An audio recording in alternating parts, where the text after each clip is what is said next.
Guia-me sempre, meu Senhor, guia meus passos, Salvador. Tu me compraste sob a cruz, rege-me em tudo, meu Jesus.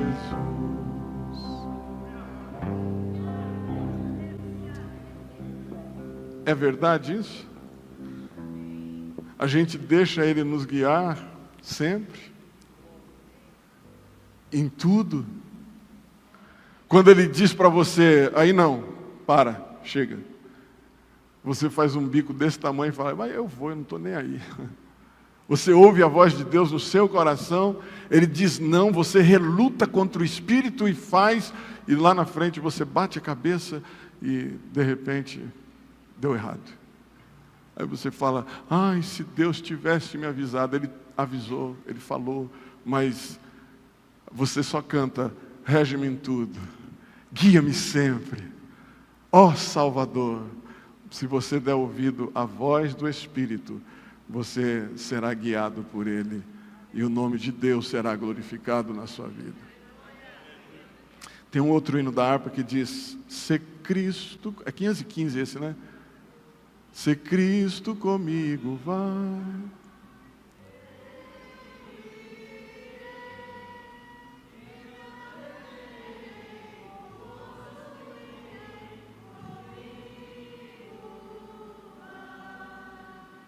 É grato servir a Jesus.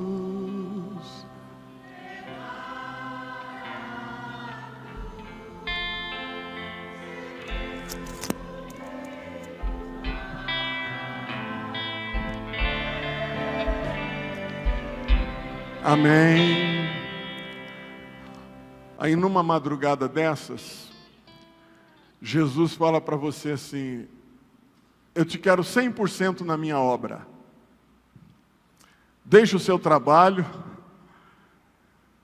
deixa o que você faz secularmente e vai fazer a minha obra. Você continua cantando essa música com o seu coração? Se Cristo comigo vai, eu irei. Você tem coragem de fazer essa entrega absoluta? Quem está falando assim? Ah, tá. Não vale para aposentado.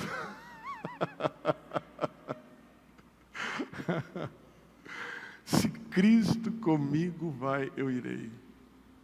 Sabe, irmãos, o que eu quero trazer nesta noite é uma palavra de conscientização. Eu gostaria que você se conscientizasse qual é o seu papel, qual é o seu propósito. Apesar de ser um dia de Santa Ceia, é um memorial para nós nos lembrarmos da morte de Cristo Jesus, mas só que sem essa pregação de hoje, nós não podemos ter a Santa Ceia, porque sem essa pregação nós não temos quem tome a Santa Ceia. E eu preciso chamar a sua atenção para nós nos movermos naquilo que estamos estáticos, de braços cruzados e sem ânimo para tal. Eu quero confessar a vocês que o meu coração está ardendo em chamas para o crescimento dessa igreja, para uma igreja forte, uma igreja viva, uma igreja pungente, mas nós precisamos mudar. Em que, pastor? Em tudo. Em tudo. O que nós fizemos até agora foi vir para a igreja e viver a monotonia religiosa que nós vivemos todos os tempos. Quarta-feira eu falei sobre esse assunto também. E hoje vou repetir sobre esse assunto, mas em outro texto, de uma outra fonte, de uma outra forma, abordagem diferente. Mas eu gostaria de chamar a sua atenção para o seu papel aqui na terra. Enquanto você servir a Jesus, o seu papel não é exatamente esse que você está fazendo. O seu papel não é exatamente esse que você se acostumou e priorizou assim. Eu sei que muitos dos cabeças brancas que temos aqui, até mesmo os com tintas, vão se lembrar dos cultos que nós fazíamos nas casas, nos lares. Lembra disso, Mia? O Mia com trompete, o trombone, o bombardino, não sei, o Levi com trompete, eu com violão, às vezes com trompete lá atrás, e não sei o que, e aquela coisa. E os cultos aconteciam, e a igreja estava movimentando todos os dias, todos os dias. E a necessidade de ser crente era grande, porque há 30, 40 anos atrás, as crianças e adolescentes já falavam da volta de Jesus.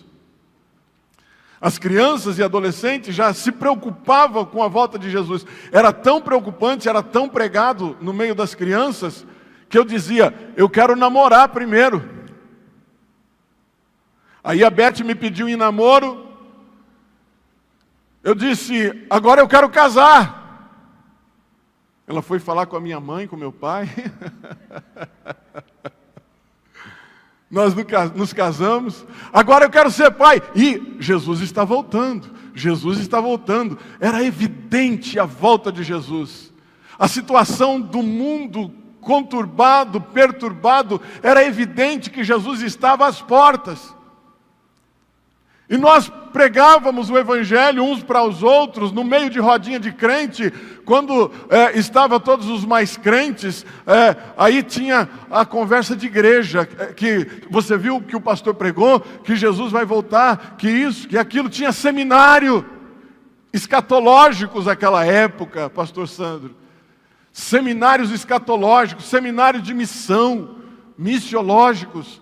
As igrejas promoviam, as nossas igrejas, eu estou dizendo, as nossas igrejas promoviam eventos que chamavam a atenção do povo e fazia o povo de Deus estar em movimento e agindo para ganhar o mundo para Jesus. E a sede em nós era grande. Eu me lembro que quando era menino, eu acho que já falei isso aqui, eu tinha um amigo, a gente chamava ele de Lei.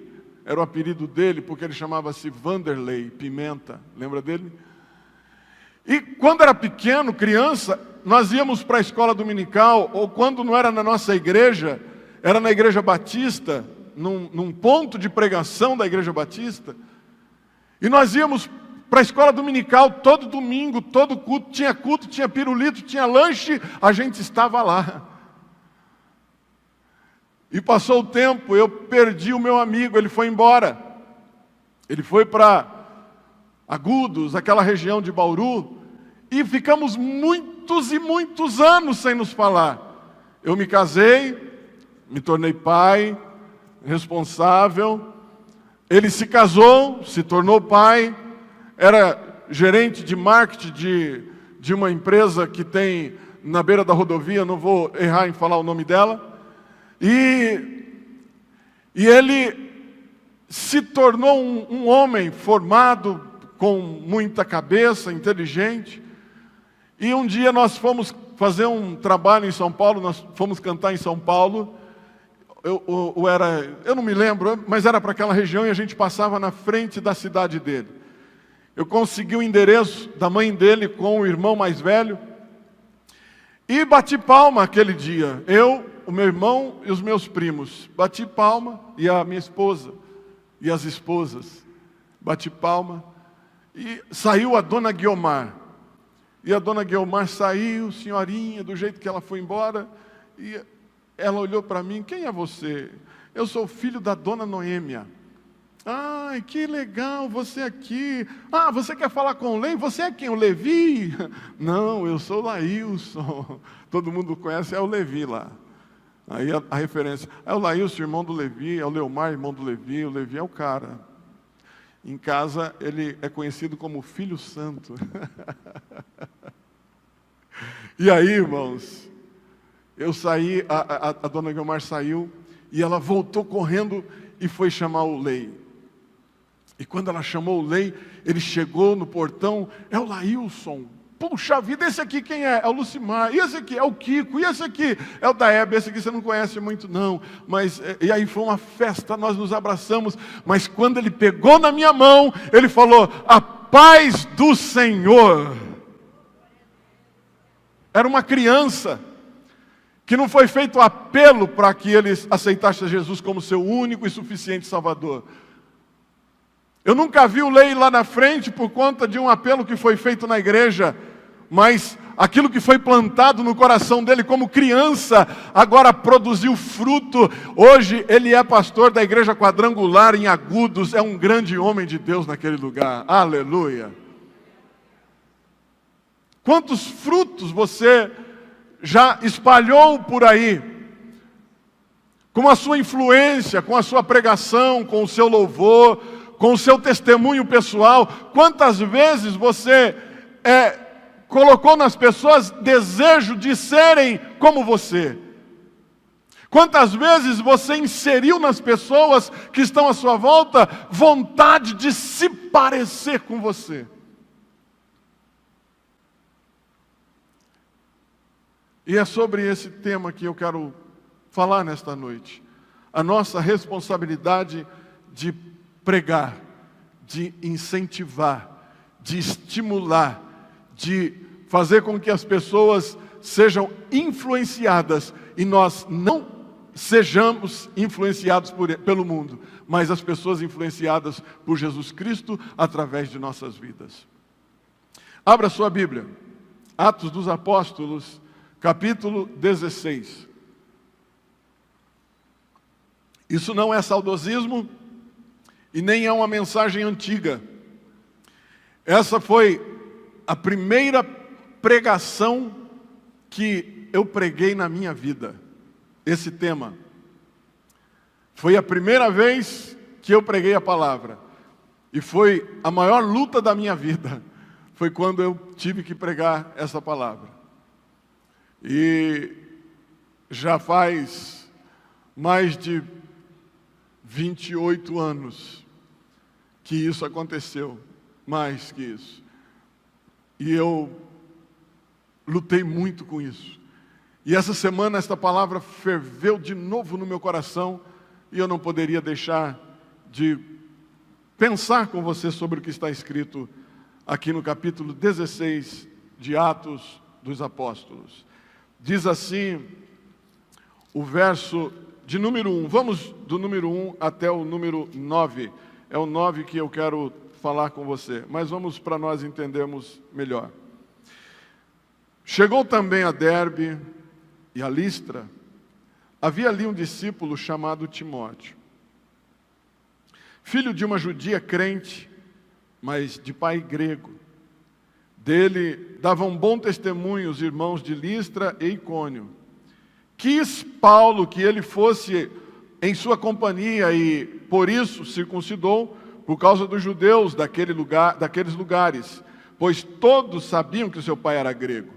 Ao passar pelas cidades, entregavam aos irmãos para que observassem a decisão tomada pelos apóstolos e presbíteros de Jerusalém.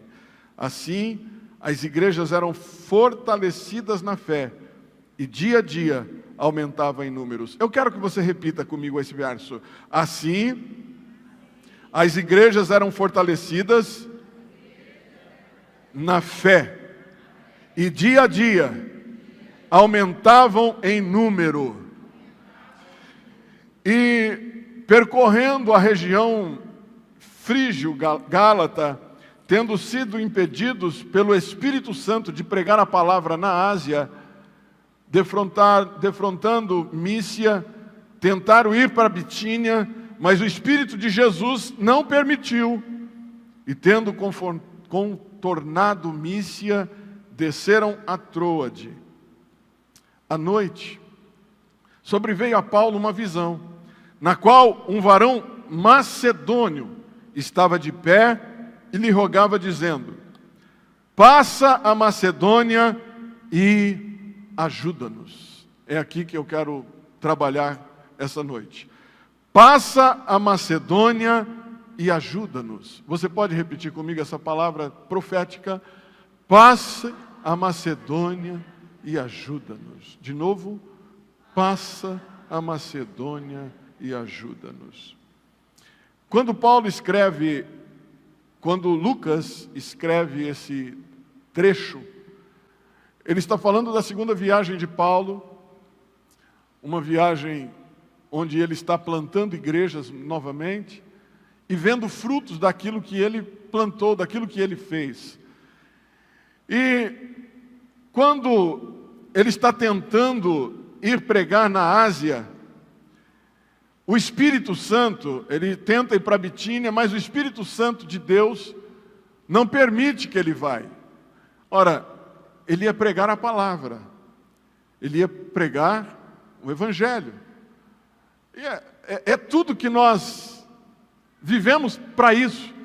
É tudo que nós precisamos fazer é pregar o Evangelho.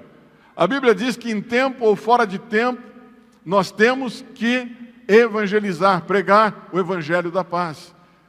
Mas nesse caso, Deus tinha um propósito maior na vida de Paulo. Quando ele está tentando ir para a Ásia, Deus diz, não, você não vai para lá. Lá não é seu lugar. E ele tentou ir para Bitínia, você também não vai para Bitínia, para Mísia, para esses lugares, você não vai para aí. Aí ele vai deitar em uma noite e de repente ele tem uma visão. Uma visão não é sonho. Uma visão, você não está desacordado, não está inconsciente. Uma visão é consciente. É você consciente. E Deus dá uma visão para ele naquela noite. E ele vê um jovem que fica de pé e começa a clamar. Passa a Macedônia. O que ele diz? A Bíblia diz que aquele jovem estava de pé. Aquele jovem se põe de pé. Vamos ler de novo? E à noite sobreveio a Paulo uma visão no qual um varão macedônio estava em pé e lhe rogava. O que ele rogava? Quando eu vejo esse homem clamando, eu vejo Paulo sensível à direção de Deus, e ele então, no mesmo dia, ele se apronta, ele pega Silvano e vai-se embora. Silvano é o mesmo Silas, e ele vai embora. E ele chega nas terras da Macedônia, e ele encontra um lugar abençoado para pregar, para orar, para buscar ao Senhor, para falar com Deus. E ele encontra ali uma mulher chamada Lídia. E nós depois vamos ver a história linda acontecendo na vida de Paulo, mas o que eu quero falar para você nesta noite é do verso 9, que chamou a minha atenção outra vez. Quando esse jovem se levanta e começa a clamar que ele passasse para a Macedônia, a Macedônia, ela é a primeira região da Europa a ser visitada pelo apóstolo Paulo na sua segunda viagem. A primeira região da Europa a ser visitada por Paulo na segunda viagem. Ele já tem alguns resultados nessa segunda viagem dele. Ele se instala em Filipos, era a principal cidade daquele distrito. Filipos era a principal cidade da Macedônia, daquela região. Era uma cidade que tinha mais ou menos, naquela época, 100 mil habitantes, aproximadamente. Uma cidade grande, de muita referência comercial. E naquela época, onde o transporte, onde a condução de alimentos, de roupa, de vestuários, de tecidos e tudo mais, o comércio se fazia às vezes através de embarcações ou por terra, e aquele ponto era o ponto de entrada da Europa, da Ásia para a Europa, era o ponto de entrada. Ele queria ir para a Ásia, mas Deus falou assim, você não vai para lá, porque o lugar que eu vou te colocar é estratégico, eu vou te colocar num lugar que não precisa você estar lá, você estará aqui, porque as pessoas que entrarem e saírem, elas vão disseminar o que você vai ensinar, o que você vai pregar, o que você vai mostrar. Você vai pregar e eles vão ser responsáveis por evangelizar o resto. Bom, ele está na porta de entrada da Ásia para a Europa, o lugar estratégico onde Deus queria que ele estivesse, e é o lugar onde ele talvez, por sua própria inteligência, ele não entendia muito bem o que Deus estava querendo fazer. Porque se ele vai para a Ásia, nas cidades que ele tinha procurado na sua mente e que ele queria trabalhar, de repente ele teria um resultado melhor no seu consciente, no seu entendimento. Mas Deus sempre tem um plano melhor, apesar das aparências nos enganarem. Apesar de nós não enxergarmos com os olhos de Deus, apesar de nós não vermos lá na frente o que Deus está preparando agora. Lá em João capítulo 13, versículo 7, ele diz assim: o que eu faço não sabes tu agora, mas tu entenderás depois. Depois. E esse trabalho de Paulo, quando ele ouve o clamor do jovem, sensível ao Espírito Santo, ele vai fazer o que Deus queria que ele fosse fazer. O clamor daquele jovem ainda ecoa aos milhares de perdidos. Passa a Macedônia, é um som que não sai nunca do cenário religioso, evangélico. Passa a Macedônia e ajuda-nos, é uma frase que ainda está gritando aos quatro cantos da terra. Este jovem que se apresenta a Paulo, que através desta visão ainda está gritando, este clamor passa a Macedônia, pode ser o clamor das cidades, pode ser o clamor dos perdidos do mundo, pode ser o clamor dos missionários ainda que estão pedindo ajuda. Socorre-nos, ajuda-nos, porque estamos aqui e precisamos de ajuda. Homens esquecidos por suas igrejas, por seus pastores, os membros das igrejas de onde eles saíram.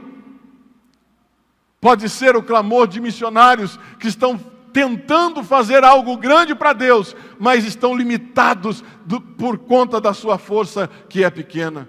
Este clamor é o clamor dos tempos, é o clamor dos lugares, é o clamor dos povos, é o clamor da igreja, é o clamor do seu vizinho, é o clamor do seu parente, é o clamor do seu próximo, é o clamor do seu amigo sem Deus.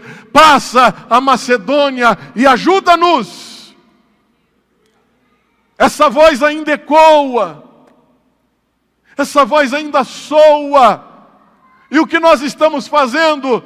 Estamos de braços cruzados, desfrutando de tudo que Deus nos deu. Uma orquestra linda, um culto abençoado, uma cadeira confortável, um ar-condicionado refrescando você.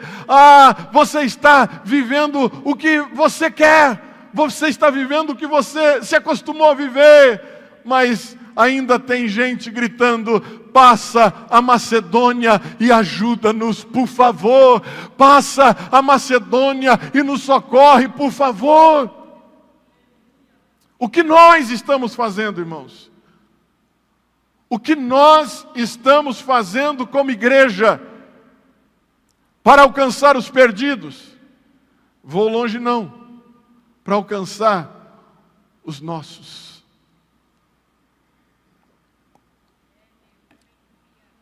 Pessoas que saíram por tristeza de alguma situação, e nós nunca batemos na porta dela e dissemos: ei, está tudo bem com você? Como vai a sua vida? Nós estamos com saudade. A igreja precisa de você. Jesus precisa de você. Ele ainda tem uma obra na sua vida. Ele ainda quer fazer uma coisa grande através da sua vida. Nós nunca conseguimos fazer isso. Mas se nós não despertarmos, se nós não abrirmos os nossos olhos, Jesus está voltando. Muita gente vai ficar por falta de trabalho, esforço, serviço. Muita gente vai ficar, porque você, eu, nós não fizemos nada. Às vezes a gente tem até um certo orgulho dentro da psicologia. Falar orgulho é horrível, né?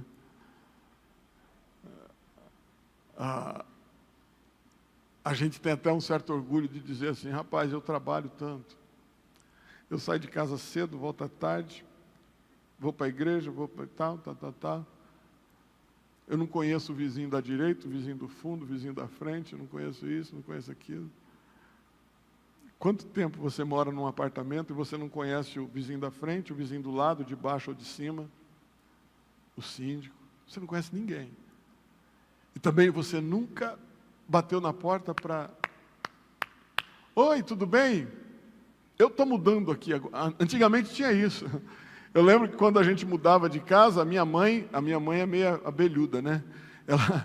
Ela ia bater na porta do vizinho, batia palma e dizia assim: olha, eu sou a Noêmia, eu mudei para cá agora, e se você precisar de alguma coisa da gente, nós estamos aqui à disposição, tá bom? Olha, fica à vontade. E a gente fazia amigos ao chegar.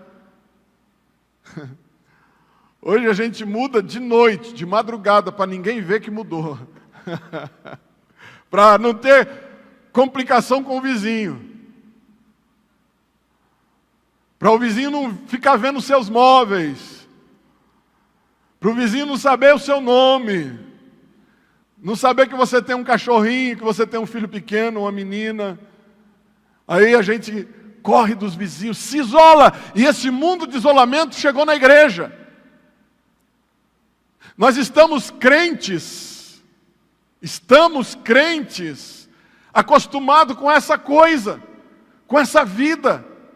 De vir para a igreja, voltar para casa, ir para o trabalho, vir para a igreja, voltar para casa, vir para o ensaio, voltar para casa, e depois vir no culto à noite, acabou a semana e começa a rotina outra vez.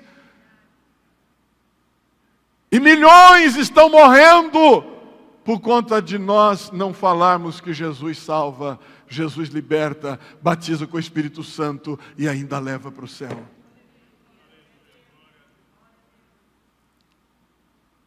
Sabe o que nós fazemos? Nós pegamos a bocona santa que nós temos, e de vez em quando você está num papo com o vizinho, aí em vez de falar de Jesus, você fala do irmão da igreja. Rapaz, lá na igreja, bom, eu sei que você não é crente, mas eu vou falar. Eu não aguento ver essas coisas. Lá na igreja a gente tem um irmão lá. Rapaz, pensa num homem tribuloso, pensa numa mulher tribulosa, pensa num... Sabe quando esse vizinho vai vir para Jesus? Nunca. Ele quer mudar de vida, mas não quer ser igual a você.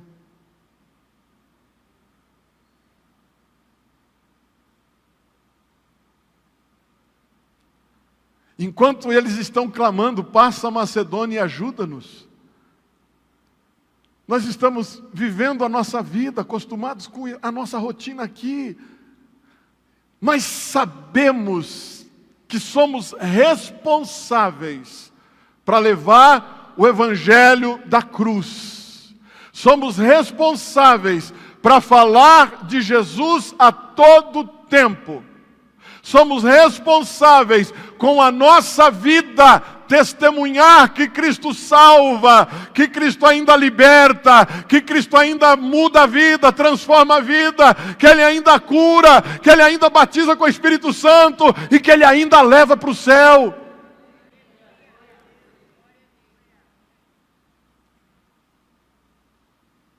Passa a Macedônia e ajuda-nos. Esse texto sugere que nós temos a solução para quem está aflito. Esse texto que Lucas escreve, ele nos indica que temos a solução para aquele que está perdido. Um dia eu estava subindo o elevador e onde eu morava, em Marília, e de repente entrou um homem aflito, com o coração aflito. Você estava comigo aquele dia? Você estava comigo aquele dia que eu orei para aquele senhor? E ele estava com o coração aflito, amargurado, a esposa estava doente, e eu vi nos olhos dele a tristeza. Eu disse: o senhor está bem? Ele disse: não estou bem. Minha esposa está doente, ela pegou Covid, e está internada, está mal e muito mal, e ela tinha uma comorbidade, e ela internada. E eu olhei para ele e disse assim: olha, senhor, para não dizer o nome, ele é um médico e de repente você conhece. Olha, Deus tem solução para tudo isso. Ele tem solução para a sua alma, para o seu coração. Ele tem solução para a sua vida. Ele tem solução para a situação da sua esposa. Ele tem solução. Você só precisa crer que Ele tem solução para a sua vida. Ele tem um plano na sua vida, Ele tem um plano nisso. Deus nunca faz as coisas de forma que nós vamos ter prejuízo. Deus nunca faz. Nós, às vezes, cometemos deslizes, erros, que os prejuízos são fatais. Mas Deus nunca nos deixa em prejuízo nos seus planos. E eu fiz uma oração para ele no elevador, e no outro dia eu encontrei com ele, no elevador mesmo, segurei o botão lá e orei por ele, e no outro dia eu encontrei com ele, ele falou assim para mim: olha só, pastor, aquelas palavras suas foi como um refrigério. Aquelas palavras suas lavou a minha alma. Eu estou bem. Eu sei que a minha esposa está lá no hospital, mas eu estou bem. Estou bem. Jesus já entrou, a semente do Evangelho já entrou no coração dele. O Espírito Santo começa a fazer a obra daí. Porque começa a surgir interesses. Mesmo que se a esposa morreu, mesmo que se acontecer um outro problema, mas ele vai sentir o sabor daquele alívio, daquele dia, daquela oração no elevador. Ele vai se lembrar daquela manhã ou daquela tarde, eu não me lembro mais, mas ele vai se lembrar daquele dia e vai sempre vir à memória dele. É uma semente que foi plantada. Eu já fiz isso no mercado. Um dia eu estava no mercado. A Beth me mandou comprar um negócio. E eu sou ruim de mercado. Manda eu comprar feijão, eu compro arroz, ou a pipoca, qualquer outra coisa, menos o que ela pede. Manda eu comprar laranja, eu levo azeda. Manda comprar limão, eu levo lima. Eu sou ruim de mercado. Nem me mande comprar coisa no mercado. E eu fui no mercado. Cheguei no mercado, tá comprando as coisas da Beth, tá com um carrinho para cima e para baixo, parecendo, era para pôr duas coisinhas, não lembro o que era, mas duas coisinhas e com um carrinho. Mas Deus tem propósito em tudo. De repente, eu encontrei uma pessoa, e o Espírito Santo diz: volte. Volte. E eu comecei a conversar com aquela pessoa que eu nunca havia visto na vida. De repente as lágrimas começaram a rolar do rosto dela. Naquele mercado, naquele lugar, as pessoas repondo as gôndolas, e o movimento acontecendo, e eu falando com ela, e eu disse: posso fazer uma oração por você? Por favor, por favor. Eu não sei o que aconteceu depois, mas eu vi ali Deus trabalhando. Quantas vezes você é esse instrumento que Deus quer? Você é essa pessoa que tem a ferramenta de Deus. Ele já te deu. Agora você precisa pôr em prática. Pastor, mas como eu faço isso? Se você quiser passar a Macedônia e nos ajudar, é a hora. Se você quiser passar a Macedônia e nos ajudar, é o tempo.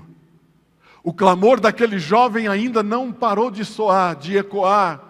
Os séculos, as gerações, os milênios estão correndo e aquele clamor continuar clamando, continuar soando, enquanto Jesus não voltar para arrebatar a sua igreja.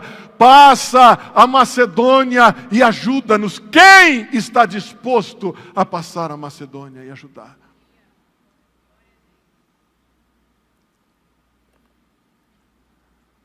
Aquele clamor sugere que nós temos a solução.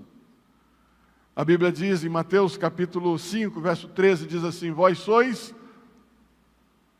o sal da terra. Vós sois o sal da terra. Escute isso. E se o sal for insípido, com que se há de salgar? Se você é sal, você precisa ter sabor. Se você for insípido ou não tiver sabor, com que há de salgar? O que nós vamos substituir no lugar do sal? O sal é algo que é algo forte, que ninguém diz assim, vou comer um prato de sal. Aliás, se você quiser conhecer alguém, coma com ele um saquinho de sal, de 1 quilo. Aí você vai conhecer todos os defeitos dele, porque leva um tempo para comer 1 quilo de sal. Você vai saber se ele é bonzinho, se ele é ruim, se ele paga bem, se ele paga mal, se ele é crente, se ele não é crente, se ele é crente só em casa, se ele é crente em todos os lugares. Você vai saber. Come 1 quilo de sal com ele. Eu e a Beth já comemos acho que uns 60 quilos, né? E estamos aqui firme, vivo para a glória de Deus. O sal é um alimento que, se você exagerar na dose, você não come a comida. Não é assim? Exagera no sal, vai subir a pressão. Vai dar BO, como diz o Noah. Você vai estar com pressão alta, a boca seca. Vai dar sede o dia inteiro. Aí você fica, ai, parece que eu comi um sapo. Ai, meu Deus do céu, parece... É nada, a comida estava salgada, ela errou no sal. Mas come sem sal para você ver se você não vai lembrar do bichinho. Você pode não ser o mais valorizado. Você pode não ser o que todo mundo tem a maior expectativa. Você pode não ser aquilo que todo mundo precisa. Mas se você faltar, vão sentir a sua falta. Agora, se você for lançado e não tiver sabor, não serve nem para adubo. Sabe por quê? Quando você joga o sal na terra, ele tem o poder de conservar e ele tem o poder de matar as bactérias e vermes que são prejudiciais. Você quer um coqueiro com água de coco doce, bastante água? Joga sal no pé de coco. Aprendi com o nosso jardineiro. Joga sal no pé de coco, bastante sal. O coco vai dar com bastante água e vai ser doce. Porque ele trouxe os nutrientes que aquilo precisava, que aquela árvore precisava. E assim é o sal. Você pode não ser o mais querido de todos, mas sem você vai ter dificuldades. Quando o sal não é colocado na comida, a gente já diz, né? Ô bem, lá em casa eu falo com muito carinho, porque eu sou muito romântico. Eu falo, bem, eu acho que o sal não veio, mas está tudo bem. Está tudo bem.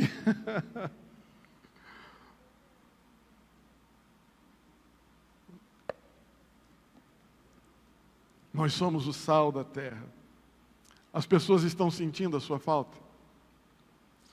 O seu vizinho sente a sua falta? As pessoas que precisam de Deus estão sentindo a sua falta? As pessoas que precisam de uma ajuda, de um socorro, de um apoio, estão sentindo a sua falta? Mesmo que você seja recusado, mesmo que você seja rejeitado, mesmo que você tenha um valor ínfimo, mesmo que o seu valor seja pequeno, minúsculo, mas quando você não está, as pessoas sentem a sua falta. Esse é o poder do sal. Eu não valho nada, mas eu sei que de vez em quando uma pitadinha de mim faz parte nessa comida. Eu sei que uma pitadinha de mim vai dar certo. Eu sei que uma pitadinha de mim vai mudar o sabor da comida. Aleluia. Glória a Jesus. Que Deus abençoe a sua vida e você possa ser sal da terra para a glória do nome de Jesus. Porque a Bíblia diz assim: se o sal não salgar, se ele for insípido e não salgar, para nada mais presta, a não ser para ser lançado fora e ser pisado pelos homens. Esse texto sugere que nós somos responsáveis para evangelizar as pessoas que não conhecem a Jesus. Ou até conhecem, mas não têm força de se chegar para Ele. Nós somos responsáveis. Eu, você, a igreja. Você não foi fabricado por Deus. Você não foi escolhido por Ele. Você não foi chamado, atraído por Jesus para sentar na cadeira e ficar assistindo o culto. De jeito nenhum.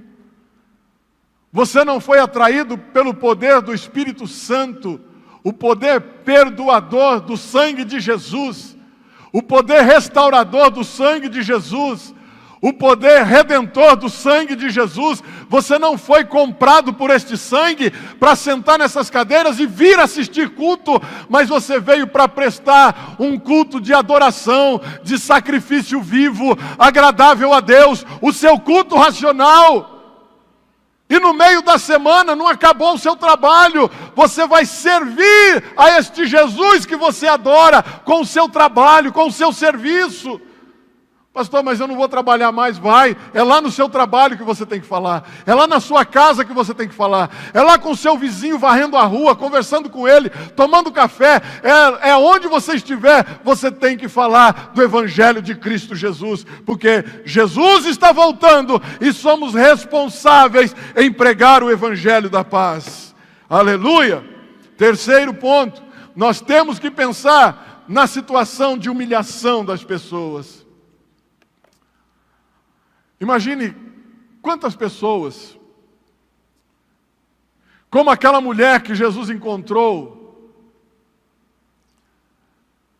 aquela mulher que tinha um espírito de adivinhação, você vai ver nos versículos posteriores, aquela mulher que tinha um espírito de adivinhação, ela vivia humilhada nas mãos dos seus tutores, de homens que a possuía, porque ela conseguia trazer dinheiro para eles através do seu trabalho, e o trabalho dela era adivinhar as coisas.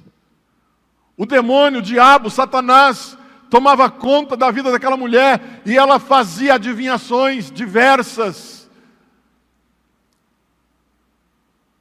Ela era humilhada, ultrajada, ela vivia uma vida de escrava dos homens e do diabo. A humilhação estava iminente na vida daquela mulher, mas quando Paulo chega, ele olha para aquela situação, ele diz assim: olha, espírito imundo, vai embora dela agora, em nome de Jesus. E o espírito foi, ela ficou liberta.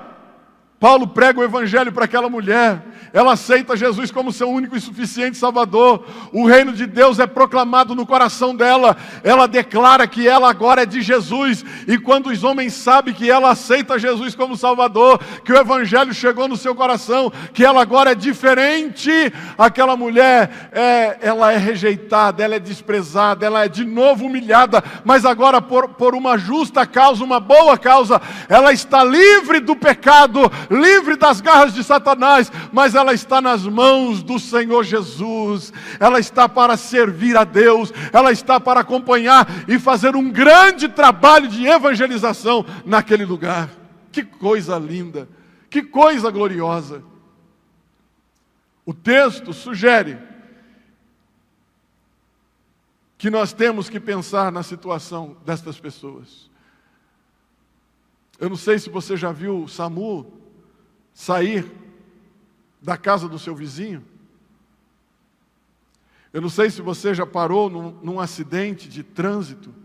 Uma vez estava eu e um pastor amigo, e nós nos deparamos com um acidente de trânsito muito forte. Um senhor, eu não sei se ele passou mal, se teve um mal súbito, alguma situação, mas ele, em alta velocidade, numa pista de velocidade, ele bateu em um poste, e o carro dele abraçou de frente o poste. O poste entrou dentro do carro dele, no motor do carro dele, até o vidro, e ele bateu o peito no volante, a cabeça no vidro, e caiu para fora. Foi uma coisa horrível. E ele estava em um estado meio que de coma, um estado não normal.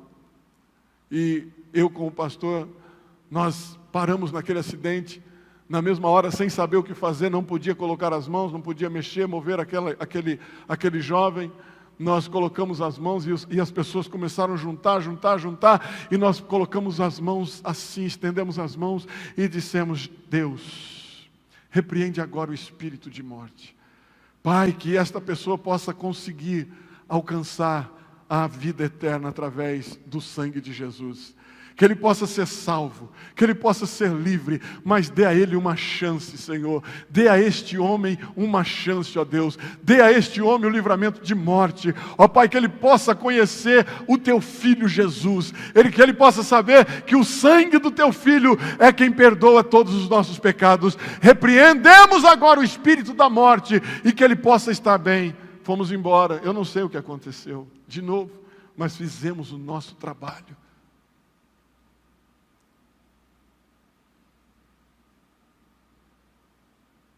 As pessoas precisam saber quem é você. Quem é você? Você é apenas o crente da igreja? Ou o crente em casa, no trabalho, na escola? Quem é você? Você é o que Deus escolheu para este projeto? Deus te chamou para esta visão. Passe a Macedônia. O grito ainda continua, e as pessoas estão clamando, milhões estão clamando por socorro, mas os nossos ouvidos estão como que tapados, o nosso coração está fechado, e nós não conseguimos fazer o ID de Jesus avançar. Fiquei 10 anos aproximadamente na cidade de Marília. 10 anos, tentando encontrar uma casa para a gente fazer um culto, o ponto de pregação. A única casa que eu achava era da minha mãe. Os outros perguntavam: mas esse culto é toda semana, pastor? Ô pastor, como que é esse negócio? Esse culto aí, vocês vão vir na minha casa todo dia, toda semana, todo mês? De quanto em quanto tempo? Ai, para a gente não dá, pastor. Infelizmente, para a gente não dá. Olha onde nós chegamos. Onde nós chegamos.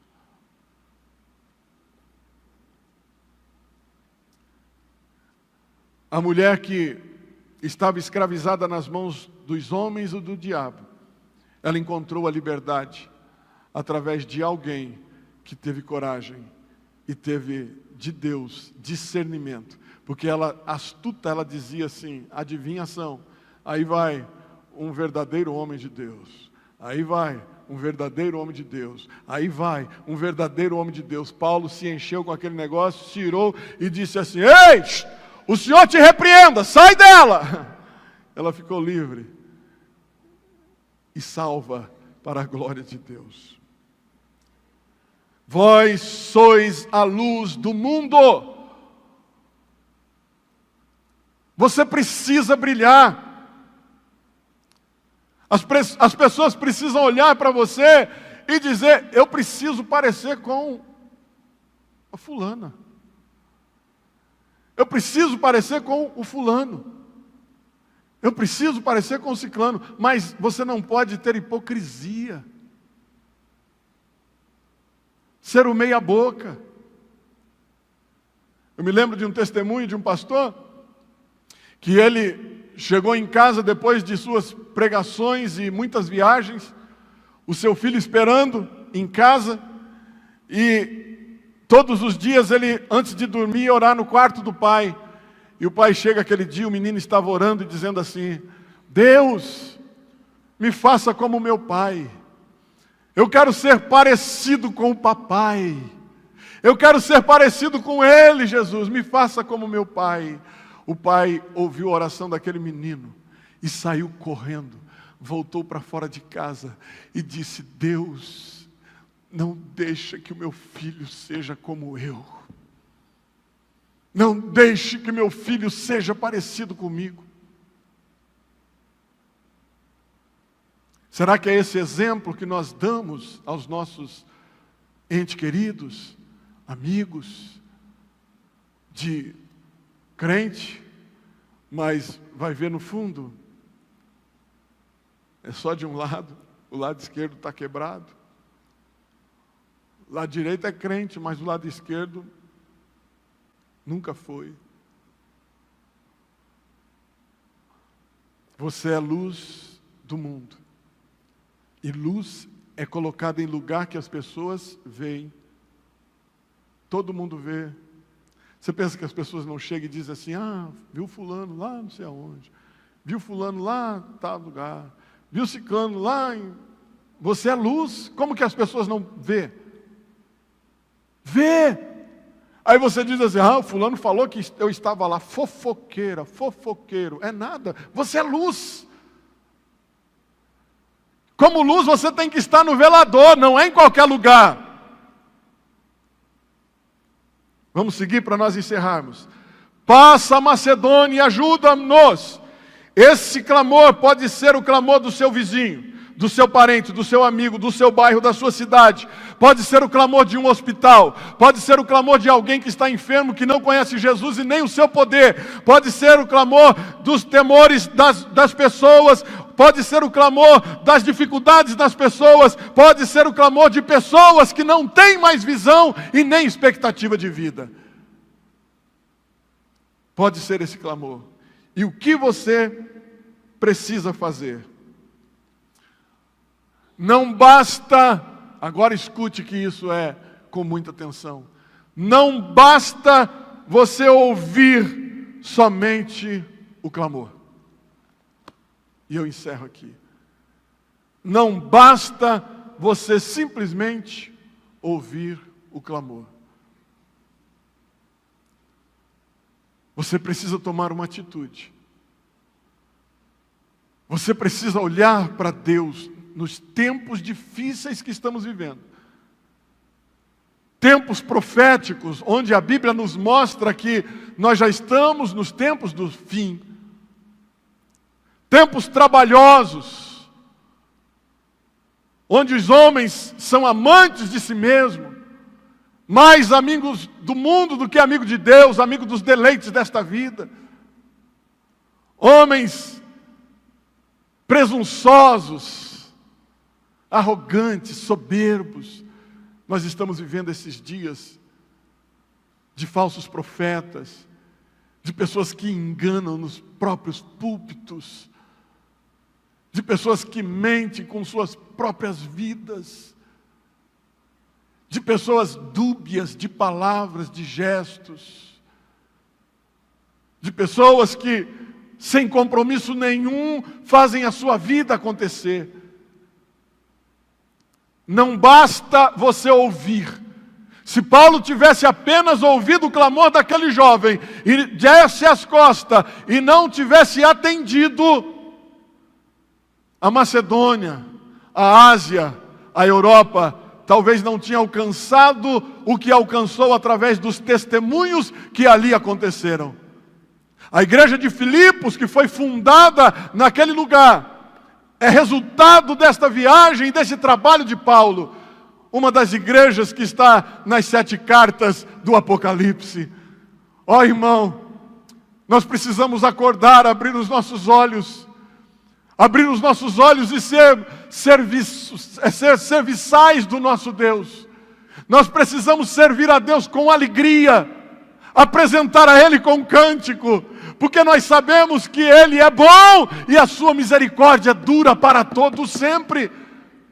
Mas nós cruzamos os braços e deixamos que os outros preguem, os outros falem, os outros façam, os outros resolvam, os outros se virem por lá, mas nós somos crentes aqui e não vamos mexer o nosso corpo do lugar. Mas eu quero dizer para você que Deus está te assistindo e naquele dia a sua recompensa virá. E serão medidas pelas suas obras e o que você tem feito para o reino de Deus. É uma palavra de conscientização. E eu gostaria de lançar um desafio. E eu não quero que você se constranja porque você não está nem um pingo a fim de se mover. Não se constranja não, porque Deus sabe. Porque não adianta você levantar a sua mão e fazer um compromisso e por dentro de você não é nada disso que você quer mesmo. Você quer mais que os outros se virem. Você quer mais que as pessoas morram mesmo. Irmão, perdido está perdido já. Mas nós estamos aqui achados por Cristo. Nós somos encontrados por Ele, achados por Ele. Mas o perdido está perdido, e nós que fomos achados por Cristo, precisamos mostrar a eles o caminho.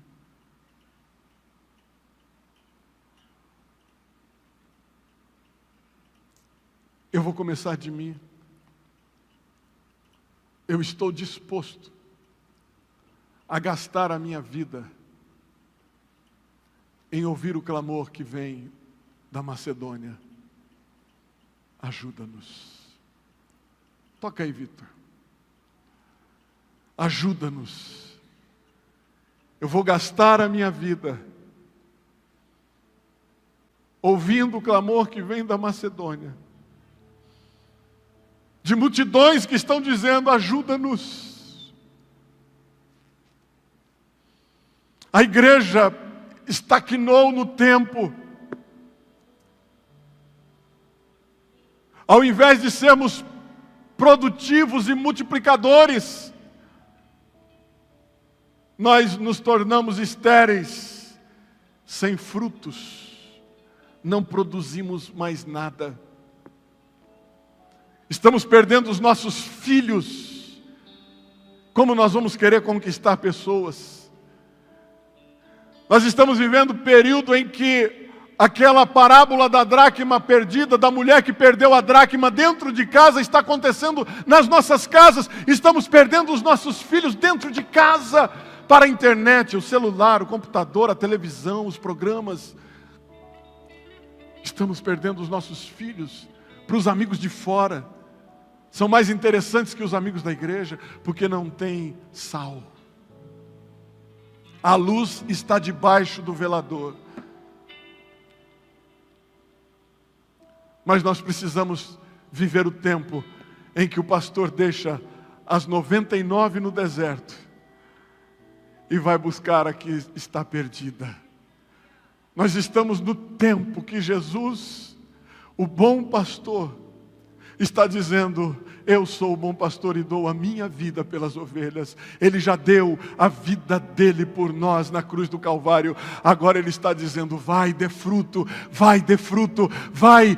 Quando ele ressuscitou, antes de subir ao céu, a sua última instrução, a sua última ordem, ele diz no capítulo 28 e 18 de Mateus, ele diz: ide, fazei discípulos que são parecidos com você, porque você é parecido comigo.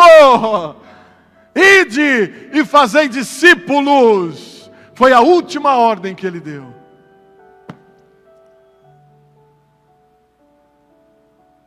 Quem está disposto a ouvir o clamor da Macedônia? Eu quero fazer um compromisso com você nesta noite. E nós vamos criar estratégias e meios. Estratégias e meios para que nós preguemos o Evangelho de Cristo nesta cidade.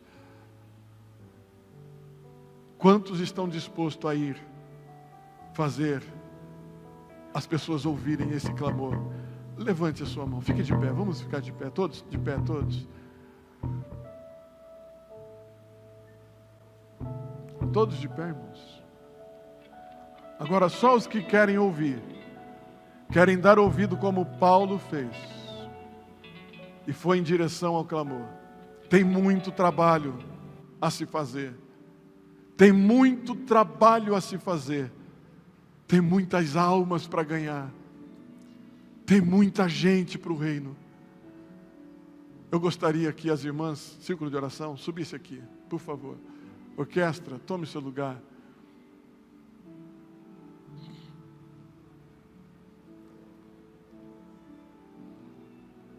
Sabe que é o tempo. É o tempo que nós precisamos sair das nossas casas estucadas, mudar as nossas atitudes, olhar para o céu, saber que o fim já está próximo, mas ainda dá tempo de ganharmos pessoas para Jesus. Ainda dá tempo, Eduardo, de ganhar pessoas para Jesus. Ainda dá tempo, Adair, de ganhar pessoas para Jesus. Ainda dá tempo, Bruna, de ganhar pessoas para Jesus. Ainda dá tempo, Pastor Brás, de ganhar pessoas para Jesus. Ainda dá tempo, Fernando, de ganhar pessoas para Jesus. Ainda dá tempo, Ivan, de ganhar pessoas para Jesus. Ivan Noel, ainda dá tempo, tem dois aí, o Ivan lá atrás e você, dá tempo de ganhar pessoas para Jesus. Ainda dá tempo, Gil, de ganhar pessoas para Jesus. Está nas nossas mãos. Está conosco. As irmãs vão cantar esse hino, eu quero que você fique de pé e pense nessa letra dessa música. Pensa na letra dessa música, depois nós vamos orar juntos. Aleluia, aleluia.